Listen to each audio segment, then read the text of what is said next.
Hey yo, what's up guys? Alright, so I knew it was only a matter of time before the real hardcore Sonic Frontiers leaks would start dropping. Ever since that EGX leak last month, I knew that someone was just sitting on it. I knew someone was just sitting on the leaks waiting for the opportune moment when, October starts dwindling down to really start just leaking it here and there to make it look like it's nothing. And then before you know it, before it's like Halloween, between Halloween and November 3rd, heavy leaks are going to start spoiling. You're going to start seeing videos of Frontiers. Like I told all of you guys, stay on your guard, beware if you're trying to avoid spoilers, and I will try my best not to spoil you guys. I'll make sure to put spoiler warning because I'm going to cover everything. You already know how I do here. So we got a lot to talk about and more, but before I do, be sure to smash that like button, comment, subscribe, all that good stuff. Let's see if we can get to 100k subs before 2022 is over. Alright, first, I gotta talk about the soundtracks, man, the music of Sonic Frontiers. Sega finally decided to start busting out the soundtracks and start posting them. And marketing the music of Sonic Frontiers. Sonic Frontiers is going to have one of the most beefiest soundtrack list of all the other Sonic games, and it was always weird how Sega never started promoting the music, because we haven't even scratched a surface, like even a tenth of what the soundtrack is going to have, how many songs it's going to have. So the first thing we have was like a data disc. It was only like the music for Chronos. It was like Chronos theme or Chronos menu. That was really nice. I really liked the orchestral sound. But Otani dropped the cyberspace mix. It was like a remix, a DJ mix of about at least 7 to 8 cyberspace stage tracks blended in together. It was awesome. There were some that we recognized, obviously the first one, the Sky Sanctuary song, and then another one, the Chemical Plant. Now, the Chemical Plant is what I just played in the beginning intro of this video. Some of you may not know that, but if you really listen very well to that Chemical Plant cyberspace stage that they played back in TGS, you could hear it. And it sounded very familiar, and I really loved it. I couldn't wait to hear the full thing without talking. And it sounds awesome. Besides the original Chemical Plant, obviously, and then the T-Lopes remix, Act 2 and Sonic Mania. This is the best theme for Chemical Plant. Sounds much better than Network Terminal and Sonic Forces. I do like the second act of Network Terminal though, when Sonic is inside, it has that little like Latino type of vibe to it. But I really like this. Like a lot of the style of the music for these cyberspace stages is like J-pop techno. I thought it was EDM, but it's more like Japanese influence. It's more like J-pop techno, and I love that. It's much better than whatever we got in Forces. I hated how they utilized the synth in Forces. I've already talked about how much I disliked the soundtrack in Forces. I don't need to talk about that, but I'm really loving how the music is sounding in Sonic Frontiers. Really loving it. So this is fire. I think my top 3 is Sky Sanctuary, Chemical Plant, and that one song, I don't know which level it belongs to, but it's right after Sky Sanctuary's this one.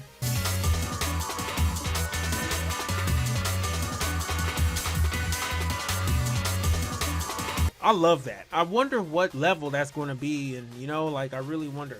Now, I know some of you guys are wondering what stages these songs belong to. There is one where this guy was talking about when he played the demo. He says here, on this timestamp, 4:15, is Sunset Green Hill, if I remember right. Everything else I don't know, or it's Chemical Plant, Sky Sanctuary, shit we know.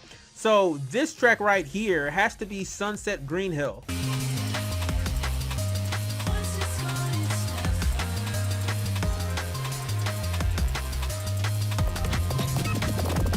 I definitely would not have expected that. Doesn't really remind me of anything Green Hill, but I really like how these tracks are different. It doesn't sound like atmospheric, or it doesn't sound like it belongs to the level, because it's cyberspace. Everything's like a hodgepodge of everything. Everything's mixed together. It's Sonic's memory, so go nuts with the music. Like I remember one person was saying how the cyberspace tracks are like they don't really like it. I have seen some people who said they're not too fond of the the music of cyberspace. One person said that doesn't really have any purpose, doesn't really match the stage themes, and I'm like, should they? Who cares?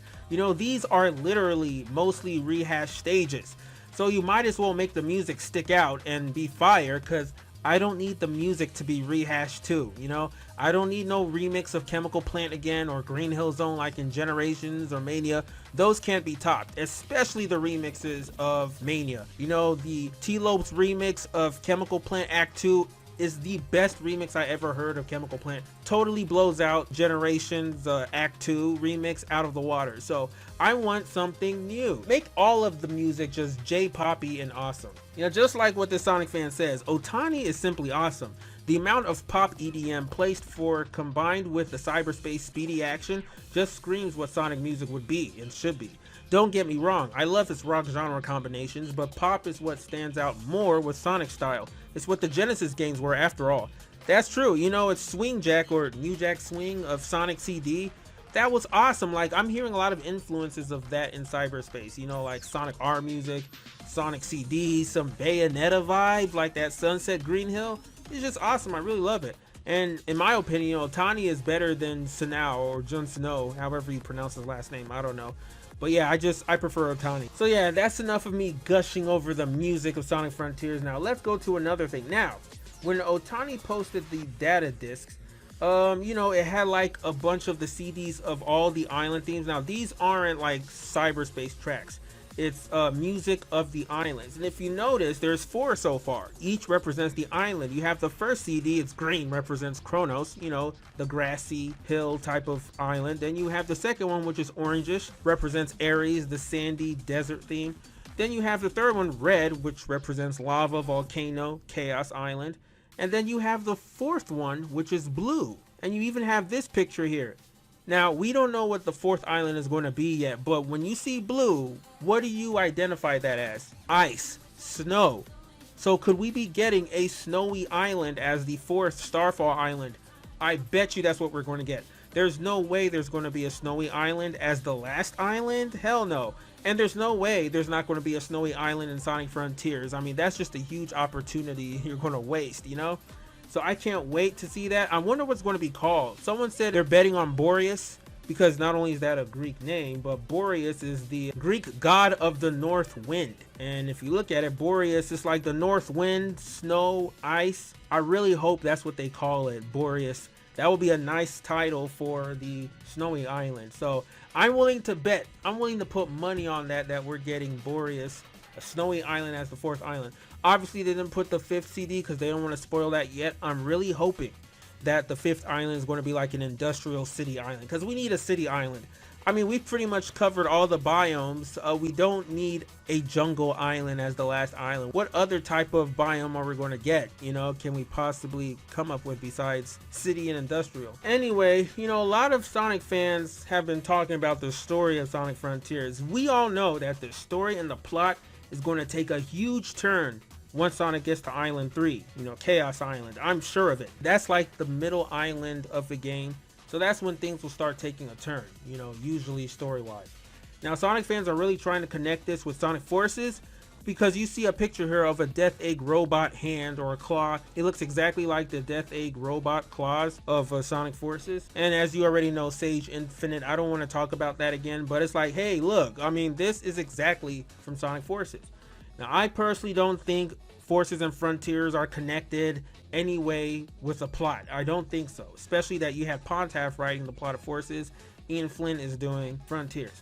I do think it's going to be referenced, might even be heavily referenced, you know, like, sure, Sonic games have been referencing each other since Generations, but that's where I think it ends. You know, I don't think it's going to play a huge part in Frontiers, but we'll see. You know, I do think Chaos will play a big role in this game. I really do think so, especially after I saw that screenshot. Now, let's get to the juicy details here. I'm going to read this right here.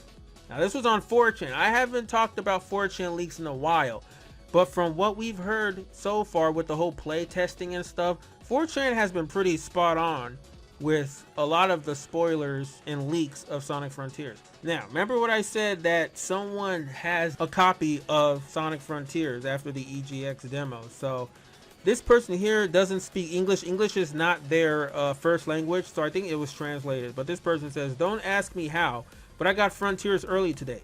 I'm to the third island so far, Chaos Island, and here's what I got in terms of story. Apologies in advance, I'm not English.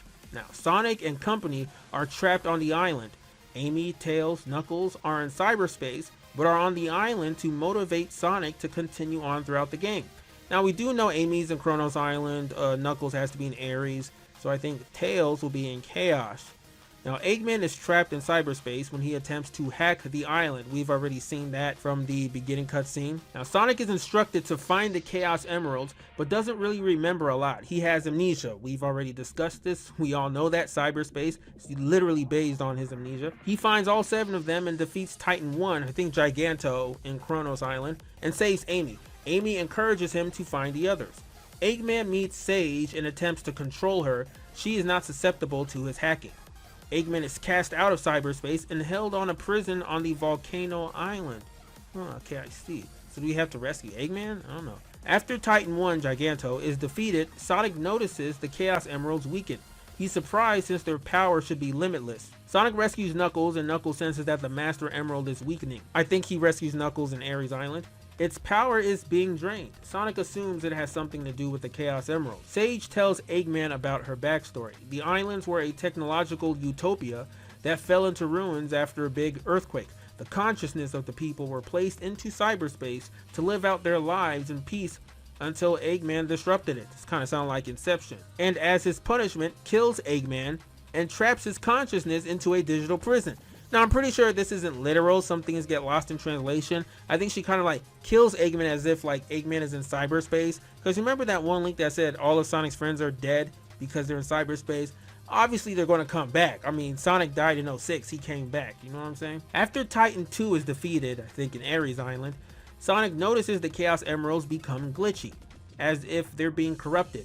He continues onwards and finds Tails, who informs him that the girl voice who's been guiding him is the former Utopia's leader. I think it's that AI that misguided him. Tails explains that the Utopia created Sage to protect them from the outside world, but went rogue when she felt like she didn't have a purpose, killing everyone and creating a digital utopia.